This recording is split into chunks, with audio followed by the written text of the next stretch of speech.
Hey, I get it standing in the kitchen, scrolling through endless microwave listings, wondering if you're about to waste money on something that won't actually make your life easier. I was in the same spot last week, juggling a half-finished casserole, a bag of frozen veggies, and a busy work-from-home schedule, and the thought of adding a new appliance felt both necessary and risky. Link is in the description if you want to check the product details on Amazon, so you can see exactly what we're talking about before you decide. The Waring 1.2 cuffed microwave lands right in the middle of the price point where you expect decent performance without the premium price tag you see on high-end models. At first glance it looks like a standard countertop unit, but there are a few details that start to matter once you actually put it on the counter and start cooking. The stainless steel finish is more than just a visual cue. It reflects heat a little, meaning the exterior stays cooler when you're pulling hot dishes out. That's a small comfort if you have kids running around and you don't want them touching a scorching surface. One of the first things I tested was the 3-stage cooking system. The defrost stage uses a lower power level combined with a gentle tumble of the magnetron, which is useful when you're trying to thaw a family-sized chicken breast without starting to cook the edges. The cook stage is the typical high-power burst you expect for reheating leftovers, and the reheat stage sits somewhere in the middle, delivering enough heat to warm a plate without drying it out. In practice, the 3 stages feel intuitive if you have a habit of looking at the control panel and thinking what's the best setting for this, rather than just slamming the button. The 10 programmable memory settings are where the Waring tries to differentiate itself. You can store specific times and power levels for your go-to dishes. Think popcorn, frozen pizza, coffee mug, or even quick oatmeal.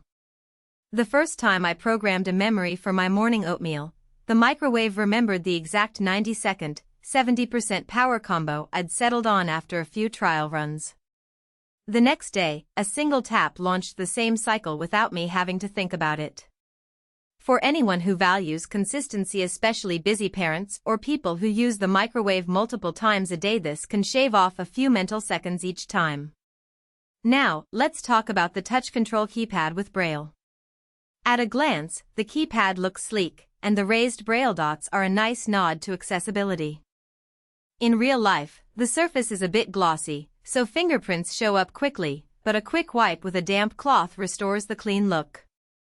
The tactile feedback from the Braille helps you confirm you've hit the right button without staring at the panel, which is a genuine advantage when your hands are messy from cooking. If you're used to traditional rotary dials, there's a brief learning curve, but most users adapt within a handful of uses. One feature that often goes unnoticed on microwaves is the interior light. The Waring includes a modest LED that turns on the moment the door opens. It's not a bright studio light, but it's bright enough to see whether your dish is evenly heated without having to open the door and lose heat. In a cramped kitchen where you're juggling multiple dishes, that little light saves a few seconds and prevents overcooking. The air filter is another practical point. The unit comes with a cleanable and replaceable filter that captures cooking odors and prevents them from building up inside the microwave cavity. Over time, many microwaves develop a lingering smell from popcorn or fish, but because the Waring's filter can be rinsed and swapped, you can keep the interior fresher.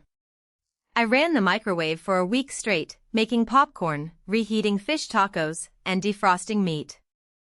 After cleaning the filter twice, the interior still smelled neutral, no residual fish aftertaste, which is a win for anyone with a small kitchen and limited ventilation.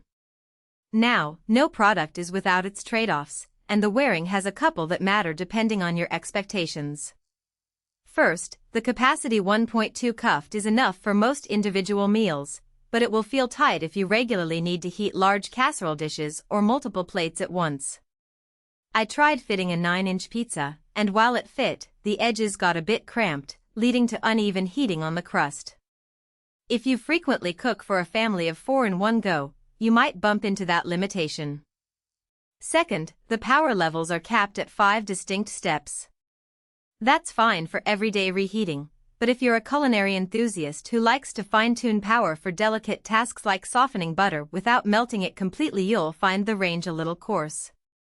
The reheat stage does provide a middle ground, yet you won't get the granular 10-level control you see on some higher-priced models.